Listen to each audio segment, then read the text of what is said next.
Un village dans les montagnes subissait des attaques constantes d'infanterie de rang S alors, ils ont dépensé toutes leurs économies pour engager un groupe de rang SS afin de le vaincre. Les membres de Flamin Dragonfang sont parmi les aventuriers les plus forts du monde, chacun avec ses propres forces uniques. Mais il y a Kurt, dont le seul talent est de faire des corvées. Il se cache derrière un mur pour éviter de se blesser. Cependant, Kurt est la première personne que le Fantrir attaque dès son arrivée, ce qui le projette en l'air. Les autres membres du groupe se préparent au combat. Goldnova ordonne à Bandana de maîtriser le Fantrir. Alors, elle sort son fil et l'attache, mais une seconde plus tard, le Fantrir lui brise le dos contre un mur. Normalement, Bandana serait condamnée à un fauteuil roulant pour le reste de sa vie. Mais avec Marlefil dans l'équipe, elle est soignée en quelques secondes et retourne au combat. Elle utilise un arbre pour s'ancrer au sol, offrant à Goldnova une ouverture pour viser la tête du Fantrir. Il saute alors et l'enflamme avec son épée magique. Les villageois sont si heureux de la défaite du Fantrir qu'ils préparent un festin pour le groupe, même si le village est presque ruiné. Mais Goldnova déteste absolument cette nourriture paysanne. Il ordonne à Kurt de lui préparer un vrai repas à la place. Bandana, elle, lui demande de faire quelque chose de spécial, car c'est le dernier jour où ils pourront profiter de la cuisine de Kurt. Kurt ne comprend pas ce qu'ils veulent dire par là. Alors, il demande une explication à Goldnova, qui lui annonce qu'à partir d'aujourd'hui, il est viré. Kurt ne comprend pas pourquoi il le renvoie. Il demande à Goldnova « Yo les amis !» 95,6% d'entre vous regardent sans s'abonner. Vous êtes des ninjas ou quoi? Un petit clic, c'est gratuit et ça me motive à fond. Allez, rejoignez la team, et maintenant, place à la vidéo. Il a fait quelque chose de mal, mais celui-ci répond que le problème est que Kurt n'en fait pas assez. Certes, il s'occupe des corvées du groupe, mais à part ça, il est complètement inutile au combat. Les groupes ne peuvent avoir que 4 membres. Donc, s'ils veulent renforcer leur équipe, ils doivent remplacer Kurt par un mage puissant, ou au moins quelqu'un qui peut se débrouiller en combat. Kurt les supplie de le laisser rester dans le groupe, mais Goldnova lui donne un coup dans le ventre, parce qu'il en a assez d'entendre ses pleurnicheries. Ils n'ont plus besoin de lui, un point c'est tout. Le lendemain, Kurt quitte le village seul, sans destination et avec un portefeuille plus vide que l'abîme. Il finit par arriver dans la ville de Samara. Il ne lui reste que quelques pièces, alors il doit absolument trouver un travail rapidement. Il trouve une agence d'intérim et décide de tenter sa chance. Il entre et est accueilli par la réceptionniste. Elle lui demande s'il est là pour embaucher ou chercher un travail. Après que Kurt lui explique qu'il cherche un emploi, elle lui annonce qu'elle devra mener un entretien et un test d'aptitude. D'abord, elle demande des informations basiques comme son nom, son âge et son village d'origine. Il lui répond « Je m'appelle Kurtkin, j'ai 15 ans et je viens du village de Haas, dans les montagnes Chine. » Kirchel ignorait qu'il y avait un village dans ces montagnes, mais passons. Elle lui demande quelles ont été ses expériences professionnelles. Kurt lui explique qu'il faisait partie de Flamin Dragonfang, mais qu'il ne faisait que des corvées pour eux, et qu'il a récemment été viré. Kirchel est surprise d'apprendre que Kurt faisait partie d'un groupe de rang S même s'il n'a pas beaucoup contribué. Voir le nom du groupe sur son dossier l'aidera sûrement à trouver un nouveau travail. Kurt est ravi de l'entendre. Maintenant, il ne lui reste plus qu'à passer le test d'aptitude pour que Kirchel puisse déterminer ses forces et ses faiblesses. Dans ce monde, les aptitudes sont des dons accordés par Dieu. Et si Kurt a de la chance, il pourrait découvrir un talent caché aujourd'hui. Les aptitudes sont classées de rang F jusqu'au rang triple S, et la différence entre les rangs est si grande qu'une personne avec une compétence d'épée de rang F pourrait à peine soulever une épée, tandis que quelqu'un avec un rang A pourrait fendre un rocher en 200 efforts. Kurt est impatient de découvrir s'il a un talent, mais malheureusement, toutes ses aptitudes de combat sont rangées F. Il n'a donc aucun espoir d'exercer un rôle combatif. Kurt perd immédiatement tout espoir, mais Kirchel lui dit qu'il pourrait encore avoir une bonne compétence artisanale, comme l'alchimie ou la forge. Cependant, le technicien qui s'occupe de ces tests est en vacances, alors Kurt devra revenir la semaine prochaine pour être évalué. Kurt lui répond qu'il ne tiendra pas jusque-là, parce qu'il est à un pain près de la ruine. Il a donc vraiment besoin d'un travail aujourd'hui. Kirchel comprend la situation de Kurt et lui demande d'essayer de soulever un des sacs de sable là-bas. Kurt tente sa chance, et dès qu'il pose les mains sur le sac, il ressent une étrange sensation, comme si le sable avait drainé un peu de son mana. Quoi qu'il en soit, il soulève le sac, et comme il est assez fort pour ça, Kirchel estime qu'il pourrait faire du travail dans le bâtiment. Elle lui explique que le margrave de Técon recrute actuellement des ouvriers pour réparer les murs de la ville. Alors, Kurt pourrait y trouver un emploi si elle lui écrit une lettre de recommandation. Kurt est reconnaissant pour son aide et part immédiatement rencontrer le margrave. Le margrave voit la lettre disant que Kurt veut travailler ici, mais il ne pense pas vraiment que Kurt ait l'air capable de faire du travail de construction. Cependant, il a besoin de toutes les mains disponibles, alors il décide de lui donner une chance. Il lui dit de préparer du ciment et de l'utiliser pour réparer le mur. Son salaire sera déterminé par la quantité de travail qu'il fournit. Le margrave reviendra plus tard pour vérifier l'avancée de Kurt et lui dit qu'il ferait mieux de se mettre au travail rapidement, car s'il n'a pas utilisé au moins un demi-haril de ciment à son retour, son salaire sera minime. Kurt veut poser une question, parce que le margrave n'a rien dit sur le fait d'infuser du mana dans le ciment pour le renforcer, mais il décide de se taire, car c'est probablement une connaissance commune. Malgré tout, il est surpris que le quota ne soit que d'un demi-haril de ciment, car cela semble beaucoup trop facile. Alors, Kurt décide d'utiliser autant de ciment que possible avant le retour du margrave. Lorsque le margrave revient, il est choqué de voir que Kurt a déjà terminé toute une section du mur. Kurt s'excuse, parce qu'il aurait pu faire plus, mais il a manqué de ciment à mi-chemin. Le margrave a encore du mal à croire que Kurt a réparé plus d'un tiers de l'énorme mur ouest. Alors, il lui demande comment il a réussi à réparer le haut du mur. Kurt explique qu'il a juste lancé le ciment là-haut et utilisé un bâton pour lisser. Normalement, le margrave aurait traité Kurt de menteur, parce que cela semble impossible, mais Kurt a clairement réussi. Il doit donc dire la vérité. Il demande à Kurt combien de temps il compte travailler ici, et Kurt répond qu'il a juste besoin de ce travail pour une semaine. Cela ravit le margrave. Il lui dit qu'il a assez travaillé pour aujourd'hui et peut rentrer. Le margrave n'a pas assez d'argent sur lui pour payer Kurt pour tout son travail. Alors, il lui donne une petite bourse et promet de lui envoyer le reste via l'agence d'intérim. Kurt est stupéfait, parce que même cette petite bourse contient plus d'argent qu'il n'en a jamais gagné avec le groupe de héros. Les jours suivants, Kurt continue de travailler dur sur la réparation du mur, mais soudain,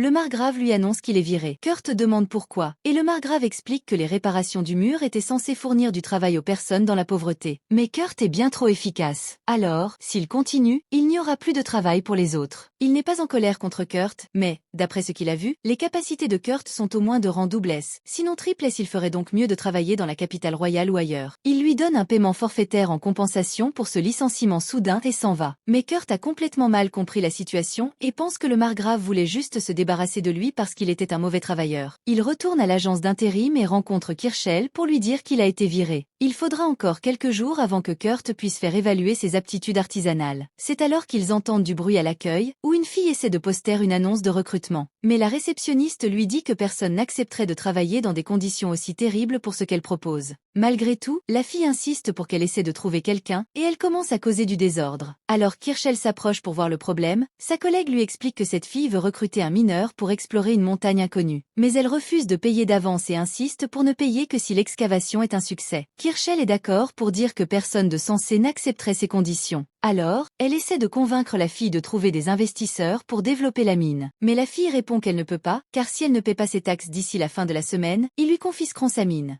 C'est alors que Kurt s'approche et dit qu'il est assez fou pour accepter un tel travail. Après tout, dans son village, il aidait à l'excavation minière, alors il a pas mal d'expérience. Kirschell demande à Kurt s'il est sûr de vouloir accepter, car, avec le contrat proposé, il est tout à fait possible qu'il ne soit jamais payé. Avant que Kurt ne puisse répondre, la fille le coupe et dit qu'elle espérait en fait engager un homme costaud, pas un garçon qui a l'air si faible. Elle se sentirait mal de faire travailler Kurt. Cependant, Toin exigerait au moins 10 pièces d'argent d'avance, et la fille n'a pas cette somme. Alors, elle finit par accepter Kurt. Alors que Kurt et la fille partent, Kirschell se sent coupable de l'avoir laissé prendre ce travail, car ça ne vaut probablement pas le coup. Honnêtement, elle pense que Kurt ferait mieux de travailler dans un bordel, car elle paierait cher pour passer la nuit avec lui. Pendant qu'elle rêve à ça, sa collègue l'interpelle et lui annonce qu'un virement bancaire vient d'arriver. Apparemment, c'est le reste de l'argent que le margrave avait promis d'envoyer pour compenser le travail de Kurt sur le mur. Kirschell s'attendait à environ 50 pièces d'argent, mais c'est en fait un chèque de 200 pièces d'or, une somme énorme. Elle est tellement choquée que Kurt ait pu gagner autant qu'elle trébuche sur les sacs de sable par terre. Sa collègue lui dit de faire attention, car ce ne sont pas des sacs normaux. Ils servent à mesurer la quantité de mana d'une personne et sont censés devenir plus lourds quand quelqu'un avec une grande réserve de mana les touche. Ils ne réagissent généralement pas avec les gens normaux. Alors Kirschell peut les soulever facilement. Elle se souvient que Kurt avait eu beaucoup de mal à le faire il y a quelques jours. Elle commence à se demander s'il est vraiment un garçon ordinaire. Pendant ce temps, Kurt et Yulichia marchent dans la forêt pour rejoindre son campement. Mais, une fois sur place, Kurt est un peu inquiet, car il n'y a qu'une tente. Yulichia dit que la tente est assez grande pour eux deux, mais Kurt répond qu'il ne pourrait jamais dormir s'il était allongé à côté d'une fille aussi mignonne qu'elle. En entendant Kurt la traiter de mignonne, Yulichia se fâche, pensant qu'il essaie de la flatter. Mais Kurt dit qu'il la trouve vraiment mignonne. Yulichia réalise qu'il est sincère, alors elle se calme et lui donne une pomme de terre pour le dîner. Ce n'est qu'une simple pomme de terre bouillie, mais ça fait si longtemps que personne n'a cuisiné pour Kurt qu'il l'apprécie énormément. Il est aussi reconnaissant qu'Ulicia mange avec lui, car Goldnova et les autres du groupe de héros refusaient toujours qu'il mange dans la même pièce qu'eux. Plus tard dans la nuit, Kurt et Yulicia vont se coucher, mais Kurt a du mal à dormir car Yulicia est en sous-vêtements. Il ne pourra jamais s'endormir avec du bois dur, alors il décide de sortir de la tente et de dormir dehors. Dès que Kurt quitte la tente, Yulicia ouvre les yeux, car elle faisait seulement semblant de dormir.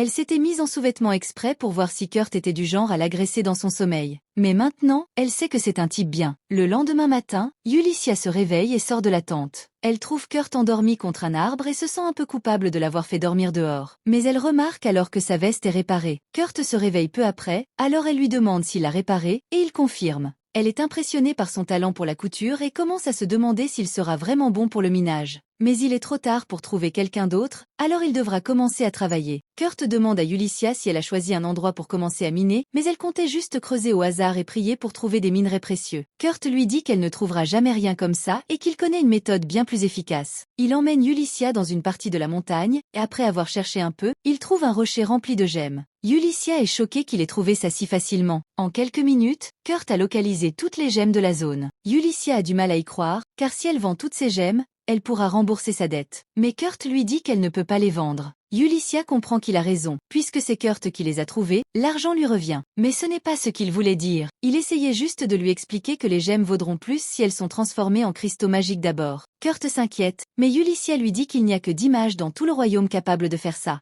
Pourtant, pendant qu'elle parle, Kurt vient juste de finir de transformer une gemme en cristal magique. Ulycia est trop stupéfaite pour parler. Non seulement Kurt a créé un cristal magique, mais il l'a fait instantanément, alors que les mages les plus expérimentés mettent au moins 1 heure pour y parvenir. Après que Kurt a fini de transformer toutes les gemmes en cristaux, il accepte qu'Ulycia aille les vendre. Elle part donc, tandis qu'il reste sur la montagne, car il a encore quelque chose à faire. Ulycia se rend à l'agence des douanes de la ville, et leur dit qu'elle veut vendre des cristaux magiques dans la capitale royale. Mais les cristaux magiques sont extrêmement précieux, alors l'agent lui demande où elle les a obtenus. Il ne la croirait jamais si elle disait qu'un garçon inconnu les a créés. Alors, elle montre son emblème de la famille royale pour qu'il cesse de poser des questions. C'est un peu un bluff, car elle ne travaille plus pour la famille royale depuis un moment, et ils ont oublié de lui reprendre son emblème. Mais ça marche, alors l'agent des douanes l'autorise à utiliser le cercle de téléportation pour la capitale. Une fois sur place, elle se rend chez une vieille amie et dit à Mimiko qu'elle a des gemmes magiques à vendre. Mimiko les examine, au premier abord, elles ne semblent pas valoir grand-chose. Mais en regardant de plus près, elle découvre qu'elles contiennent 10 fois plus de mana que la normale. Alors, ces cristaux valent 10 pièces d'or chacun.